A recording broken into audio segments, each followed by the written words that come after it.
지난 시간에 말씀드렸다시피 우리 예언은 하나님의 말씀이라는 것, 성경이 하나님의 말씀이라는 가장 큰 증거입니다. 하나님께서 스스로 말씀하신 가장 큰 증거입니다. 시작부터 끝까지, 처음부터 아예 끝까지 다 예언을 해보라, 다 미리 말해보라 라고 도전을 이렇게 하셨고요. 그것이 바로 미리 말하는 것, 예언입니다. 자, 그 성경 속의 예언의 증거, 오늘은요 역사적인 증거로서 많은 그리스도인들이 간과하고 있는 아주 위대한 예언들을 한번 살펴보도록 하겠습니다. 자, 그런 역사적 예언의 성취를 먼저 보고 그 다음에 이제 다양한 성취들을 볼 건데요. 자, 먼저 바빌론, 오늘은 바빌론에 대해서 보겠습니다. 바빌론은 난공불락의 요새로 불렸어요. 이 제국 이름이 바빌론이기도 했고 그 바빌론의 수도 이름이 또 바빌론이기도 합니다. 도시 이름이. 그래서 이 바빌론 제국이 신바벨로니아라고도 불립니다. 세속사에서는. 왜냐하면 이제 고대 바빌론 nim롯 있죠. 우리 성경에 나오는 nim롯이 설정한 이렇게 세운 종교와 또 국가를 바빌론이라고 하기 때문에 새로운 바빌론, 그래서 신바빌론의 네부카드네자르, 세속사에서 이름이 표준으로 이제 표기되어 있는 네부카드네자르에 대한 내용입니다. 자, 그런데 이 난공불락의 요새 바빌론의 붕괴를 미리 예언했는데요. 매우 상세하고 구체적으로 예언을 했습니다. 한번 보도록 할게요. 다니엘서 5장 18절에 보면 다니엘과 네부카드네자르 굉장히 여러 가지 일이 있었죠. 그런데 그 손자인 벨샤살에게 다니엘이 네부카드네자르에 대해서 얘기를 합니다. 오 왕이신 당신이여, 지극히 높이신 하나님께서 당신에 붙인 네부카드네자르에게 한 왕국과 존엄과 영광과 영예를 주셨나이다 라고 했어요. 그렇죠. 하나님께서 주시는 거죠. 하나님께서 왕국을 주시고 또 존엄과 영광과 영예를 주십니다. 자, 고대 사회에서는요, 바빌론 하면은 어마어마한 명성과 유명세를 누렸어요. 아시리아 제국보다, 사실 페르시아 제국보다 바빌론 제국이 훨씬 더 큰 영향력을 행사했을 정도입니다. 특히 바빌론 도시의 아름다움과 이 위세가 굉장히 유명했고 역사에도 많이 기록되어 있는데요. 일단 바빌론 제국은 왕국들의 영광으로 알려져 있었습니다. 예레미야서 50장 23절에 보면 어떻게 온 땅의 망치가 쪼개지고 부러졌는가, 온 땅의 망치라고 불렸어요. 바빌론의 이제 별명이죠. 온 땅의 망치, 쳐부수고 깨부수고 제국을 형성하고 정복하는 온 땅의 망치라 불렸고, 어떻게 바빌론이 민족들 가운데서 황무지가 되었는가, 굉장히 이제 놀라운 장면이에요. 예레미야가 예언할 당시만 해도 바빌론은 세계 제국이었어요. 지금의 미국보다 더 위세가 강했다라고 생각하면 돼요. 그런데 세계 제국이었는데 지금 이미 멸망을 얘기하는 거죠. 굉장히 일반 사람이 들으면 이제 놀라울 겁니다. 그냥 몰락하는 정도가 아니라 갑자기 멸망하고 황무지가 되는 것을 이제 예언을 했는데요. 온 땅의 칭송이라고도 불렸어요. 온 땅의 망치이기도 하고 칭송을 받는 그런 위치에 있기도 하고, 그런데 놀라게 되었고 민족들 가운데서 경악거리가 되었다.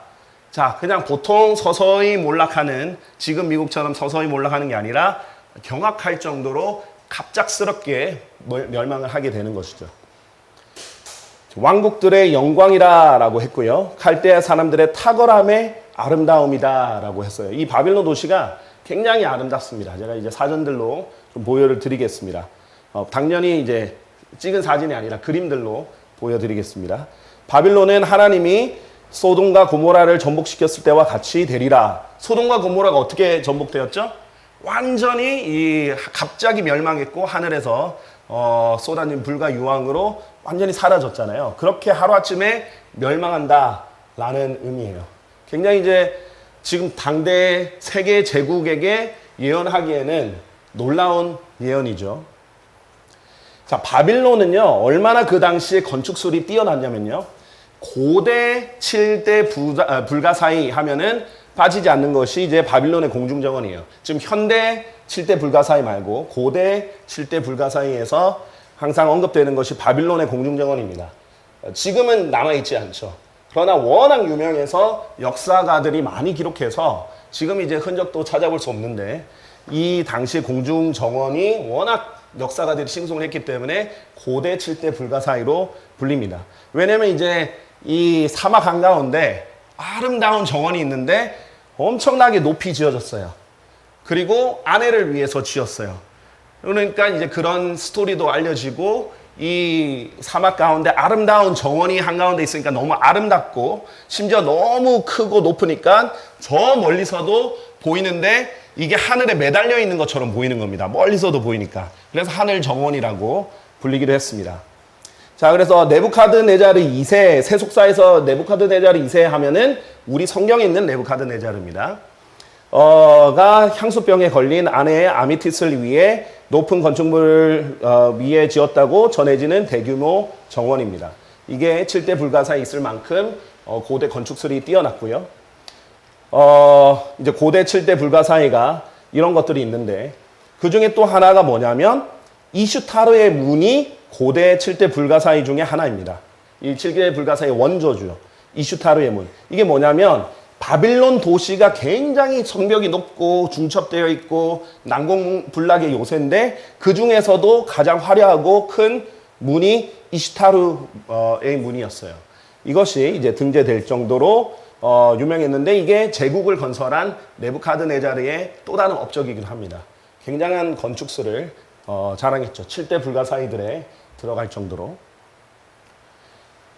이 부분은 일부 이제 모형에 따라 이제 복원을 하고 발견하고 복원한 부분들이 있어요. 대략 이렇게 생겼죠. 화려하게 파란색으로 생기고 이제 황금빛이 나는 것들로 장식을 했습니다. 자, 그 이 바빌론의 요새가 얼마나 컸는지 초대형의 요새에 대해서 한번 보도록 하겠습니다. 이 요새의 높이가 얼마나 컸냐면요. 자유의 여신상, 미국에 있는 자유의 여신상 있죠? 그것보다 더 높았어요. 저는 이제 실제로 가봤는데 여기 사람들 크기 보이시나요? 이 사람의 크기에 비하면은 엄청 높은 거죠. 자, 이거는 기본적으로는 뭐 타고 올라가기에는 불가능한 거고요. 이만큼 높은 이래 사다리차를 만든다든지 올라가려면은 사실 올라가다가 다 죽어버리기 때문에 거의 이제 성벽을 있는 그대로 함락을 시킨다는 것은 불가능했죠.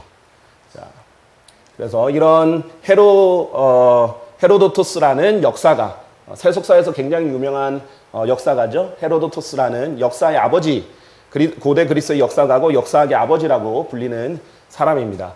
이 사람이 이제 이렇게 수치까지 해서 거대한 성벽으로 둘러싸여 있었다. 두께도 75피트. 굉장히 두꺼웠습니다. 거기에 이제 뭐 당연히 전차들이 다닐 수 있을 정도로 굉장히 이제 두꺼웠죠.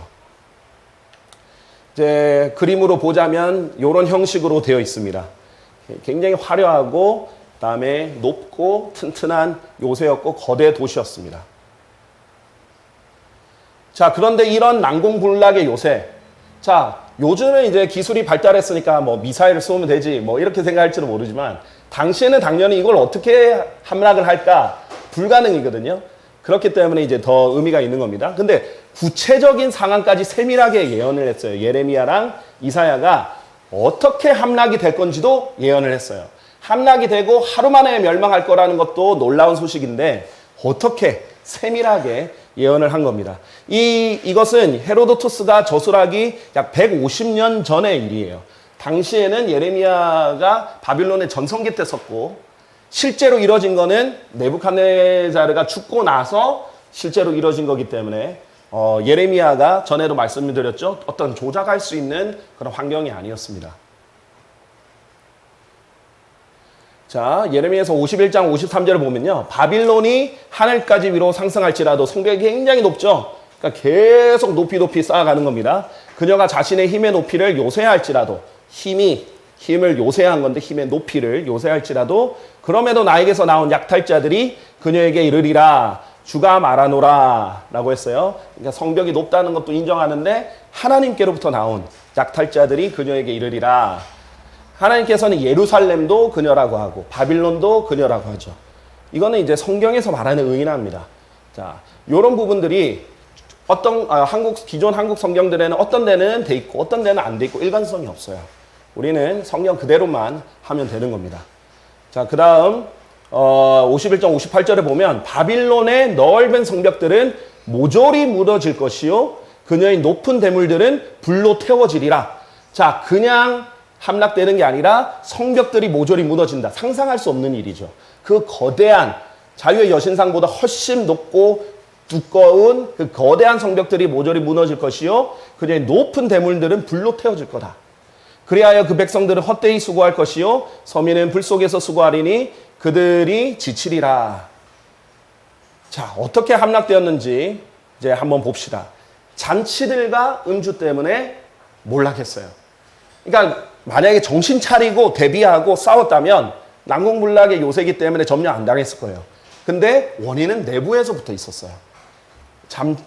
잔치들을 벌이고 술을 마시면서 나태해져 있었죠. 예레미야서 51장 39절 그들의 열기 속에서 내가 그들의 잔치들을 베풀겠고 내가 그들을 취하게 하겠으니 하나님께서 그들을 취하게 하겠다라고 하셨어요. 이로써 그들은 크게 기뻐하다가 영속적인 잠이 들어 깨어나지 못하리라. 막 술 마시면서 기뻐하고 이렇게 술 취해서 잠들다가 진짜 영속적인 잠에 들었다. 그래서 깨어나지 못하리라 라고 말하는 거예요. 굉장히 구체적으로 말했습니다. 그렇죠? 왜 멸망하는지 이유도 말했어요. 그리하여 내가 그녀의 통치자들과 그녀의 현인들과 그녀의 대장들과 그녀의 치리자들과 그녀의 막강한 남자들을 취하게 만들겠노라. 구체적인 그 계급들도 다 어떤 통치자들, 각각의 영역을 맡은 통치자들과 현인들과 어떤 문관들, 그리고 치리자들, 또 군인들, 장군들 이런 사람들 다 취하게 만들 거라는 거죠. 그리하면 그들은 영속적인 잠이 들어 깨어나지 못하리라. 만군의 주가 그의 이름인 왕이 말하노라 라고 하셨어요. 내가 진짜 왕이다. 이렇게 하면서 느부갓네살이 세운 바빌론 제국을 멸하겠다라고 하셨어요. 실제로 어떻게 멸망했는지 헤로도투스가 자세히 쓰고 있습니다. 그 중에 일부를 이제 이 일부를 따오면요. 그러나 요새 중심부에 거주하는 사람들은 자, 요새도 겹겹이 쌓여 있기 때문에 중심부에 있는 사람들이 통치자들이죠. 거기 거주하는 사람들은 침략에 대해 아무것도 몰랐다. 그동안 그들은 춤을 추며 축제를 만끽하고 있었다. 적들이 지금 침략을 했는데도 모르고 춤추고 잔치를 만끽하고 있었던 거죠. 다니엘서 5장 1절에도 그 당시 상황, 이거는 이제 예언이 아니라 그 당시 상황을 적은 역사죠. 이렇게 말합니다. 벨샤살 왕이 느부갓네살의 손자죠. 이 벨샤살 왕이 자신의 고관들 1,000명에게 자, 높은 위치에 있는 사람들 다 부른 거예요. 1,000명이나 부른 거예요. 한 성대한 잔치를 베풀고 1,000명 앞에서 포도주를 마셨더라. 자, 술 취하고 지금 음주를 즐기고 있고 거대한 1,000명과 함께 지금 거대한 성대한 잔치를 이렇게 베풀었죠. 지금 그런 상황을 다니엘이 또 정확하게 역사적으로 기록을 하고요. 자, 그런데 여기서 먼저 음주를 얘기하기 전에 벨샤살이 나옵니다. 근데 벨샤살이 그날 밤 살해당해요. 그러니까 바빌론 수도 바빌론 도시에 있었던 왕이 벨샤살 왕이라고 성경은 말해요. 다니엘서는. 그리고 그 사람이 살해됐고 다리우스가 그 왕국을 점령했다. 이렇게 얘기를 합니다. 근데 이것을 보고 다니엘서 5장을 보고 이제 세속 역사가들이 한 1854년까지만 해도 계속 공격을 했어요. 야, 벨사살이 누구냐? 허구의 인물이다. 야, 성경에 없는 사람 만들어냈다. 항상 공격을 먼저 하고 보죠. 거짓말이다 이렇게 질러보고 봐요. 일단은 그래? 한번 더 찾아볼까가 아니라 공격을 하고 싶으니까 하는 거죠. 바빌론의 마지막 왕은 나보니두스다. 이게 세속 역사에 적혀 있거든요. 나보니두스는 느부갓네살의 아들이에요. 그러니까 벨사살의 아버지가 되겠죠. 그런데 이 사람이 마지막 왕인데 벨샤살은 역사 기록에도 없는 허구의 인물인데 다니엘이 잘못 적었다. 성경은 오류덩어리다. 이렇게 해서 이제 공격을 하는 거예요. 항상 일단 공격을 하고 보는 것이 성경을 비평하는 사람들의 특징입니다. 그들의 이제 특징은 일단은 무죄가 입증되기까지는 일단 무조건 유죄라는 거예요. 일단 틀렸다는 거죠, 성경이. 그런데 무슨 일이 일어났냐면요. 1854년도에 우르, 칼데아 우르 있죠? 바빌론 지역. 거기에서 나보니두스 실린더가 발견이 됩니다. 그런데 여기서 뭐라고 돼 있냐면요. 이 바빌론 왕 나보니두스, 네부카드네자르 왕의 아들이 이제 쓴 그 관련된 역사 기록을 예전에는 돌에다가 새겼거든요. 그러니까 기록이 오래 가요. 원래 이제 성경도 처음에 돌에 쓰여지잖아요. 오래 갈 수 있도록. 그래서 이제 발견돼도 그대로 그 기록이 남는 거예요. 그런데 이제 특히 실린더 형태로 원기둥 형태에 있는 것을 기록을 했는데 여기서 나의 소생인 장자 벨샤살이라고 언급을 하는 거예요. 나보니두스의 아들이라고 장자가 벨샤살이라고 여기에 언급을 하는 거예요. 근데 세속 역사가들이 깜짝 놀랐어요. 그동안 이제 성경이 다니엘서가 허구라고 주장을 했는데 여기에 드디어 이름이 나오는 겁니다. 그 다음에 1880년에 보면 또 다른 나보니두스의 시가 기록이 나오는데 그는 모든 것을 남겨두고 왕권을 그에게 벨샤살에게 자기 아들에게 맡기고는 스스로 긴 여행을 떠났다라고 돼 있어요. 이제 고대에서 자주 일어나는 일입니다. 우리나라에서 자주 일어났고 이제 왕이 뭐 전쟁을 하러 가건 아니면 먼 여행을 떠나건 어떤 일이 있어서 왕국을 비우게 되면 당연히 그 왕세자, 우리나라로 치면 왕세자 또는 이제 왕의 뒤를 이을 인물이 왕 노릇을 하는 거예요. 실제적으로. 그 왕좌에 앉아서. 그런 일이 있었다라는 것이 이제 구체적으로 나와 있는 거죠. 자, 그러면 어떻게 된 일이냐? 나보니두스는 지금 없었죠. 여기 바빌론에 없었어요. 그래서 그의 아들 벨샤살이 왕 자리에 앉아서 왕으로 불리면서 왕권을 행사를 하는 겁니다. 왕권을 위임을 했기 때문에. 자, 그래서 이제 브리테니카에서 보면 이렇게 나와 있습니다. 벨샤살은 1854년 바빌로니아 서령 문자 비문에서 그에 대한 언급이 발견될 때까지만 해도 오로지 성서 다니엘서와 이 제노폰의 크로피리아에서만 등장하는 인물이었습니다. 그러니까 요거는 인정을 안 했고 세속 역사가들이 그 다음에 성경은 허구라고 말했고 이렇게 하다가 이런 것들이 발견되면서 이제는 반박을 하지 못하게 되는 거예요. 그런데 아직도 이걸 잘 모르는 사람들이 옛날 기록들을 그냥 옛날 기록이나 전해지는 얘기 보고 다니엘서는 오류가 많다 이런 얘기를 하는데 아주 해먹은 아주 오래된 오류예요. 점검을 안 해보고 주장을 한 게 아직까지 이어지고 있는 거예요. 그 거짓 주장이. 그러니까 거짓말은 바로 잡으려면 굉장히 힘듭니다. 일단 질러버리고 막 이렇게 해버리면 일일이 그걸 바로 잡기 또 바로 잡아도 이제 안 믿는 사람들이 생긴 거죠. 왜냐하면 성경을 싫어하는 사람은 진실을 믿기보다는 자기가 좋아하는 허구를 더 좋아하거든요. 그렇게 되는 거예요. 그게 이제 게벨스가 하는 거였잖아요. 히틀러의 참모. 게벨스가 말하잖아요. 거짓말은 계속하면 그게 사람들에게 진실이 된다. 이렇게 되는 겁니다. 자, 다니엘서 5장 13절에서 16절에 보면 그래서 정확하게 이게 기록이 됐어요. 왕이 다니엘에게 이같이 말하였더라. 만일 내가 그 길기를 읽고 그 해석을 나에게 알려준다면 왕국 안에서 셋째 치리자가 될 것이라. 왜 둘째 치리자가 아니에요? 최고의 지금 보상을 해준다 이런데 둘째 치리자가 아니라 셋째 치리자면 자기 자신이 벨샤살 자신이 아직 아버지 왕이 살아있기 때문에 자신이 줄 수 있는 권한은 셋째 치리자인 거예요. 둘째가 될 수 없어요. 자기가 둘째니까. 그런 구체적인 것까지 성경에 사실 적혀 있었던 겁니다. 성경은 계속 진실을 말을 했지만 안 믿는 사람들이 계속 이것을 공격을 해왔던 거죠. 그러나 결국 진실이 드러나는 겁니다. 자, 결국은 어느 쪽을 신뢰해야 되는가? 항상 성경입니다. 성경 항상 시대를 앞서가요. 항상 과학도 앞서가고 역사도 앞서가요.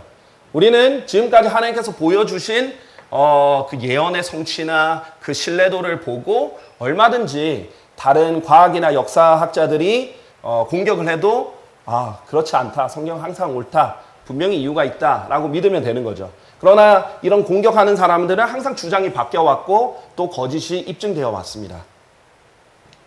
자, 그 다음에 자각하지 못한 불시의 함락. 아까 말했죠? 잔치가 있었고 그 다음에 술을 마셨고 그래서 통치자들이 또 다 소집이 돼버렸어요. 자, 모든 그 고관들이 다 소집이 되니까 이 지휘 체제가 마비가 되는 거죠. 다 술을 마시고 있잖아요. 그러니까 불시의 함락이 됩니다. 자, 예레미야서 50장 24절. 오 바빌론아 내가 너를 노리고 하나의 올무를 놓았더니 내가 역시나 잡혔도다. 그런데도 너는 자각하지 못하였도다. 자각하지 못하고 알지 못한 채 붙잡힌 거예요. 덫에 걸린 겁니다. 너는 발각되었고 또한 포획되었으니 이는 내가 주를 대적하여 분투한 까닭이라. 하나님이 그렇게 하셨다라고 하는 거예요. 세상 역사가들이 보면 그냥 역사가 이루어진 건데 하나님이 했다라고 말씀하시는 겁니다. 그래서 그날 밤 그 축제를 벌인 바로 그날 밤 벨사살이 살해당했습니다. 바로 하루 만에 일어났죠. 자, 헤로도투스 그들은 이제 바빌론 안에 있던 사람들은 무슨 일이 일어났는지 알지 못하였다. 오히려 자신들이 포획되었음을 너무도 확실하게 알 때까지 그들은 춤을 추고 흥청거리기를 계속했다. 그러다가 비로소 바빌론 사상 초유 한 번도 이게 함락된 적이 없던 그 난공불락의 요새가 함락이라는 상황에 처하게 된 것이다. 라고 했죠. 자, 그래서 정말 하루 만에 기습 공격으로 당해버렸어요. 자, 그리고 대문들에 대한 언급이에요. 놋대문들. 성경에서 아마 놋대문들 언급 보셨을 거예요. 근데 아무렇지도 않게 지나갈 수 있지만 이거는 사실 굉장한 말이에요. 놋대문들 자체가. 자, 이사야서에 보면 바빌론 멸망에 대해 또 예언을 합니다. 심지어 예레미야보다 훨씬 더 앞서 예언을 합니다. 이사야 때는 아시리아가 세계 제국일 때예요. 바빌론은 그냥 도시국가일 때입니다. 아직. 아시리아 밑에 있을 때입니다. 자, 그런데 뭐라고 얘기를 하냐면 약 AD 712년 많으면 800년 경에 기록을 했는데 바빌론의 멸망이 실제로 일어나기 170년 전의 기록인데요. 헤로도투스의 저술보다는 한 260년이나 앞선 기록입니다. 내가 놋 대문들을 산산조각으로 부수고 철빗장들을 산산히 잘라내리라 하면서 바빌론에 대해서 얘기해요. 지금 아시리아 제국 밑에 있는 도시국가일 뿐인데 얘기를 합니다. 놋 대문들을 산산조각 낸다. 이게 얼마나 큰 말이냐면요.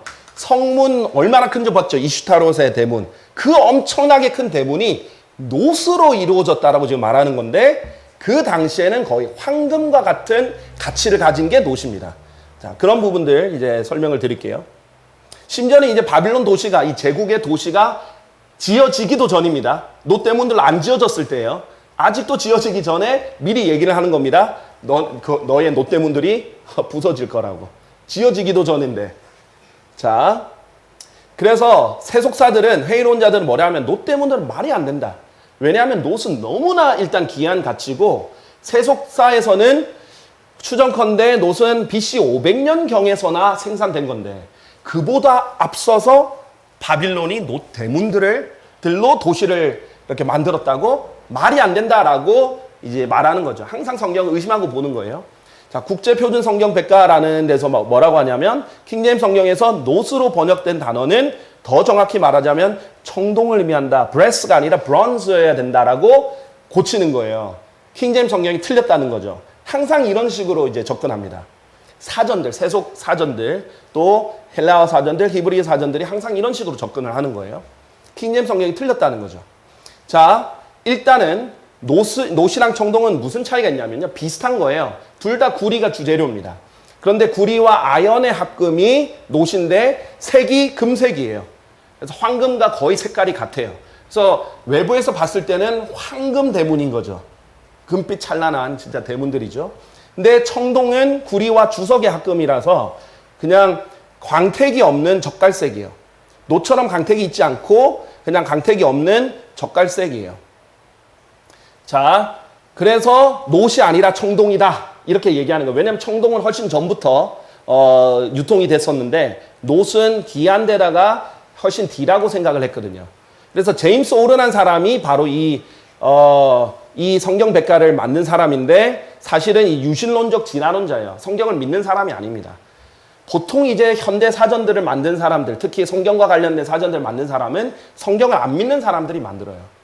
자, 진화는 창조의 새로운 이름으로 인식되고 있습니다. 라고 말할 정도로 유신론적 진화론을 믿던 사람입니다. 자, 그래서 성경은 분명히 놋 대문들을 산산조각으로 부수고 gates of brass라고 했고요. 그런데 이것을 못 믿겠으니까 다른 성경도 어떻게 바뀌었어요? 심지어는 뉴 킹제임스 성경이라는 데도 브론즈, 사실은 황동이다, 브론즈다 이렇게 말하는 거죠. 그래서 다 브론즈로 바꾼 거예요. 성경을 못 믿으니까 헬라어 서전, 히브리 서전 가지고 사실은 그 뜻이 아니라 이거야 라고 자꾸 얘기를 하는 겁니다. 그런데 이제 무슨 일이 일어났냐면 이제 책들이 이제 쏟아져 나오기 시작합니다. 놋이 사실은 그보다 훨씬 전에 이미 유통되고 있었고 발견이 됐었다는 거죠. 일단 놋쇠로 만든 작품은 매우 가치가 높았기 때문에 주로 지도자들 사이에 외교 선물로 교환되었습니다. 황금색 외관과 희소성 때문이었습니다. 심지어 외교 선물로도 주고받을 정도로 굉장히 가치가 높았는데 이미 BC 3000년부터 2000년까지 이렇게 유통이 됐었다라는 이제 얘기를 하는 거예요. 증명을 보여주는 겁니다. 물론 이제 역사에서 1000년 차이가 있기 때문에 넓게 잡았지만 이미 이렇게 많은 곳에서 놋이 발견이 되고 놋을 사용했다는 것이 이미 이제 발견됐다고 이 책에서는 알려주고요. 그 다음에 헤로도투스도 뭐라고 말하냐면 성벽을 빙 둘러서 100개의 대문들이 있었고 아까 제일 유명한 게 이슈타르의 문이에요. 그러나 그거 말고도 워낙 도시가 크니까 대문이 몇 개예요? 100개나 있었다라는 거죠. 그런데 놋으로 된 상인방들과 측면 기둥들이 있었다라고 얘기를 하는 겁니다. 분명히 이제 역사학자인 헤로도투스도 그렇게 증거를 하죠. 그러니까 정말 화려한 아름다운 도시인 겁니다. 그래서 사실 안 믿을 게 없어요. 정말 놀라울 만큼 아름다운 도시였거든요. 그래서 우리가 항상 성경을 볼 때는 이 사람들이 이제 현대 성경을 번역하거나 사전들을 만든 사람 항상 성경을 보면 구식이다. 특히 킹제임 성경. 고대 용어로 썼다. 이해하기 힘들다. 계속 이렇게 공격을 하는 거예요. 그러면서 무죄가 입증되기 전까지 항상 유죄라고 이렇게 하는 겁니다. 사실 그건 공평한 게 아니죠. 현대 재판에서 어떻게 해야 돼요? 유죄가 입증되기 전까지는 무죄 추정의 원칙이에요. 그래죠. 왜냐면 생사람 잡으면 안 되잖아요. 일단 뭔가 혐의가 있는 것 같다면 잡아놓고 감옥에 넣고 막 고문해놓고 나중에 아닌가벼? 이럴 순 없잖아요. 그렇잖아요. 그러니까 일단은 죄인이 아닐 수 있으니까 입증이 완전히 유죄가 입증될 때까지는 무죄라고 추정을 해야 되는 게 우리 바른 재판의 지금 현대의 원칙입니다. 근데 일단 무조건 정죄를 하고 보는 거예요. 성경을 싫어하기 때문에요. 그 마음이 이제 드러나는 겁니다. 자, 여기 이제 이 벽도 발견이 됐는데 나는 모든 이 보면요. 이 다 글자예요. 여러분 이제 잘 보이실지 모르겠는데 이게 글자로 되어 있습니다. 여기서 뭐라고 되어 있냐면 네부카드네자르의 왕실 비문에서 나는 모든 문짝에 백향목 문을 놋으로 입혔다. 놋 상인망들과 놋 문고리들을 대문들이 열리는 곳들에 고정시켰다라고 실제로 얘기를 합니다. 그래서 그게 발견이 돼요, 벽이. 네부카드네자르가 직접 기록한 것이 이제 뭐 직접 새기진 않았겠죠. 시켜서 새겼더라도 그렇게 기록한 것이 이제 발견이 됩니다. 그러니까 결국 다 역사적으로 맞다라는 것이 이제 발견이 되는 거죠. 그래서 지금까지 킹제임 성경을 공격한 내용은 많습니다. 그런데 400년 동안 단 한 번도 유죄가 입증된 적이 없는 것이 킹제임 성경이에요. 그러니까 틀린 것이 입증된 적이 한 번도 없는 거예요. 아직까지. 고소만 많이 당했죠. 고소는 지금도 당하고 있어요. 킹제임 성경을 싫어하기 때문에. 그러나 현대 성경들은 항상 오류들이 입증됩니다. 아주 정확하게 입증되는 것들이 많이 있어요. 자, 그 다음에 이제 말라버린 물들. 자, 이 물들에 대한 건데요. 이사야에서 뭐라고 말하냐면요. 이 바빌론 도시가 물들에 쌓여 있었어요. 이걸 참호라고도 하죠. 이제 해자라고 하죠. 해자. 참호를 파서 물을 채우는 걸 해자라고 해서 이 도시에 함부로 접근하지 못하게 하는 거예요. 근데 기품에게 말하기를 마르라 내가 너의 강들을 말려버리겠노라 하는 이유. 하나님께서 그렇게 하는 분이고 바빌론에게 그렇게 얘기를 하는 거예요. 자, 바빌론은 어떻게 돼 있었냐면요. 그 헤로도투스에 따르면 그 도시는 정중앙에 흐르는 강을 기준으로 둘로 나뉩니다. 이 강은 넓고 유속이 빠르며 깊은 유프라테스 강입니다. 라고 돼 있어요. 도시 한가운데 뭐가 지나가냐면요. 유프라테스 강, 그 유명한 중동에서 유명한 유프라테스 강이 흐릅니다. 아주 빠른 속도로. 마치 뭐처럼요? 서울처럼. 서울엔 한가운데 한강이 흐르죠. 네, 한강보다 훨씬 더 빠른 속도로 강이 흐르는데 서울 외곽을 전부 다 바빌론처럼 높은 성벽으로 둘러쌌다라고 생각하시면 됩니다.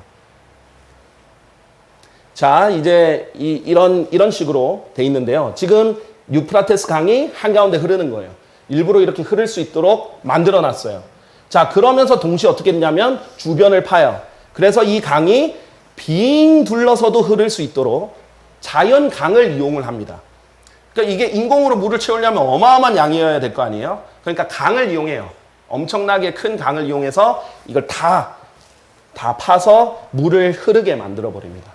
굉장히 유용한 시스템이겠죠. 실제적으로 물을 공급하기에도 참 좋고, 그 다음에 해자도 자연적으로 완성이 되고, 이렇게 됩니다. 자, 좀 더 현대적인 그림을 보면 이런 식으로 돼 있었다는 거죠. 파가지고 이제 주변을 둘러쌀 수 있도록 배들이 다닐 수 있을 정도였습니다.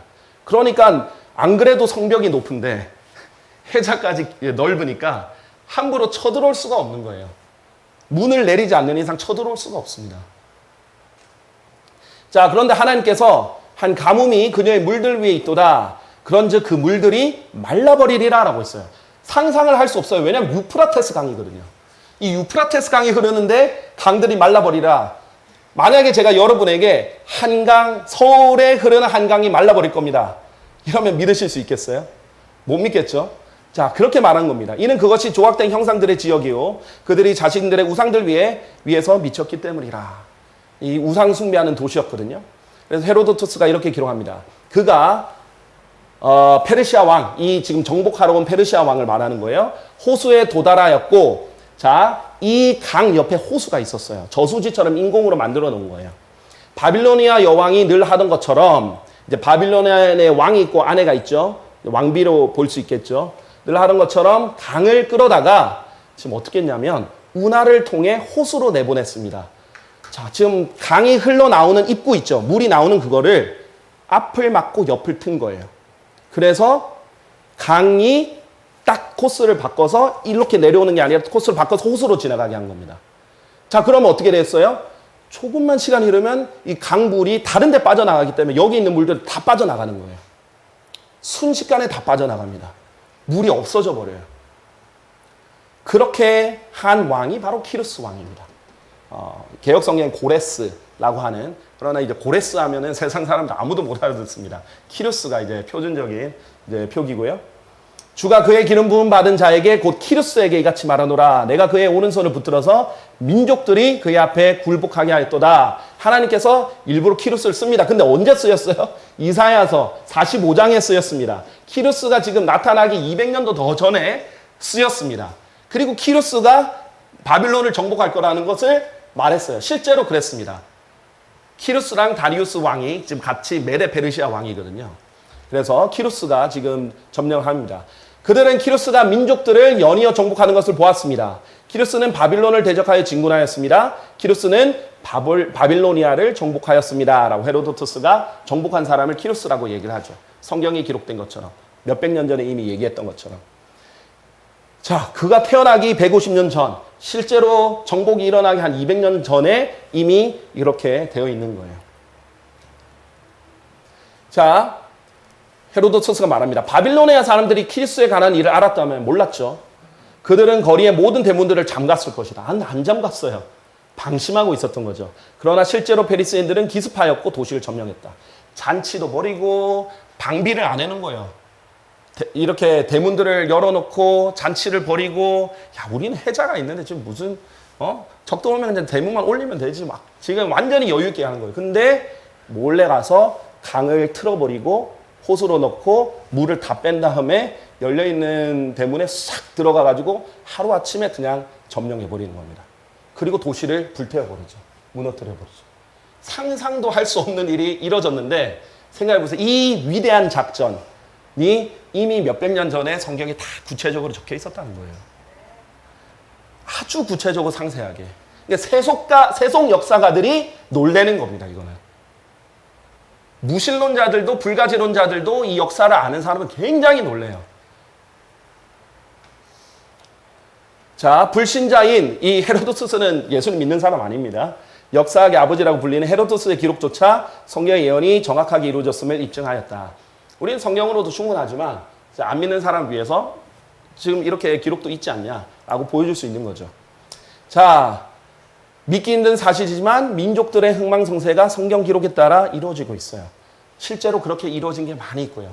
그래서 다니엘서는 세계 제국들이 어떻게 일어나고 멸망하고 어떻게 일어나고 멸망하고를 계속 예언해 놨잖아요. 그대로 이루어지는 거예요. 그대로 이루어져 가고 있고 이루어졌고요. 그래서 하나님께서 이렇게 키루스에 대해서 말합니다. 키루스는 그 바빌론을 점령하는 것뿐만 아니라 예루살렘에게 말하기를 너는 건축되리라 하고 성전에게 말하기를 너의 기초가 놓이리라 라고 말할 거라고 했는데 바로 이 키루스가 이스라엘 사람들을 포로로 잡혔던 예루살렘 이스라엘 사람들을 다시 돌려보내고 예루살렘의 기초가 놓이게 하는 그런 역할을 했던 겁니다. 하나님께서 실제로 이렇게 이루셨죠. 자, 우리가 이것들을 통해서 무엇을 배울 수 있습니까? 모든 것이 하나님 손 안에 있다는 거예요. 세계 제국, 미국, 경제, 중국, 러시아 아무것도 아니에요. 하나님의 예언대로 다 이루어질 거고 하나님 손 안에 있어요. 하나님이 원하시면 교만하면 그냥 바로 이렇게 그냥 내칠 수 있는 겁니다. 근데 이것이 성경의 예언의 위대함이에요. 우리는 아직도 수백 개의 예언들을 목도하고 있어요. 남아있어요. 그런데 우리가 지금 그 예언들이 성취되는데 얼마 남지 않은 시대에 살고 있어요. 그래서 그게 점점 근접하게 이루어지고 있는 것을 보고 있는 겁니다. 그런데 저는 직접 눈으로 안 봐도 좋아요. 그 전에 휴거돼야죠. 저는 막 짐승의 표 받고 이러는 것에 기대하지 않습니다. 그 전에 올라가면 되죠. 그래서 예언은 너무나 강력하게 또 확실한 성경의 증거다라는 것을 여러분께 말씀드리고 오늘 수업 마치겠습니다. 감사합니다.